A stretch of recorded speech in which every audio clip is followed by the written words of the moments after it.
1964 साली जपानमध्ये bullet train launch झाली होती. तिचा top speed 250 kilometre per hour एवढा होता. पण एक प्रॉब्लेम असा होता की ती ट्रेन जेव्हा टनेल मध्ये जायची त्यावेळेस ऍटमॉस्फेरिक प्रेशर म्हणजे हवेच्या दबावामुळे त्या टनेल मधून खूप मोठा आवाज यायचा आणि त्याचं कंपन व्हायचं आणि तो आवाज खूप दूरवर जायचा. त्यामुळे लोकांना खूप त्रास व्हायला लागला आणि वारंवार लोक तक्रारी करू लागले. आता हा प्रॉब्लेम सॉल्व्ह करण्यासाठी त्यांनी जगभरातून खूप चांगले इंजिनियर्स बोलवले. फायनली एक इंजिनियर आला जो बेसिकली एक पक्षी निरीक्षक होता. त्याचं असं मत होतं की जगात निसर्गापेक्षा बेस्ट इंजिनियर असू शकत नाही. आपल्या सगळ्या प्रश्नांची उत्तरे हे आपल्याला निसर्गामधूनच मिळतील. त्याच्या डोक्यात एक प्रश्न होता की किंगफिशर पक्षी जवळपास 40 ते 50 किलोमीटर पर आवर या वेगाने पाण्यात जाऊन शिकार करतो आणि तेही कोणताही आवाज न करता. तर याच डिझाईनचा उपयोग कुठेतरी आपल्याला या प्रोजेक्ट मध्ये करता येईल.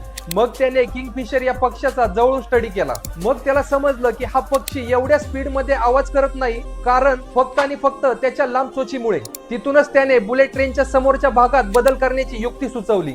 मग त्यांनी ट्रेनचा समोरचा भाग असा पक्षाच्या चोचीसारखा अरुंद बनवला आणि त्यामुळे हा प्रॉब्लेम सॉल्व्ह झाला. मित्रांनो, एवढंच नाही तर या डिझाईनमुळे बुलेट ट्रेन 300 ते 350 किलोमीटर पर आवर वेगाने धावू लागली. यामुळे ट्रेनचा स्पीड वाढला आणि आवाजाचा प्रॉब्लेमही सॉल्व्ह झाला. मित्रांनो, या जगात निसर्गापेक्षा बेस्ट इंजिनियर कोणच नाही. आपल्याला इंजिनिअरिंग जर शिकायची असेल तर निसर्गापेक्षा चांगलं आपल्याला कोणीच शिकवू शकत नाही.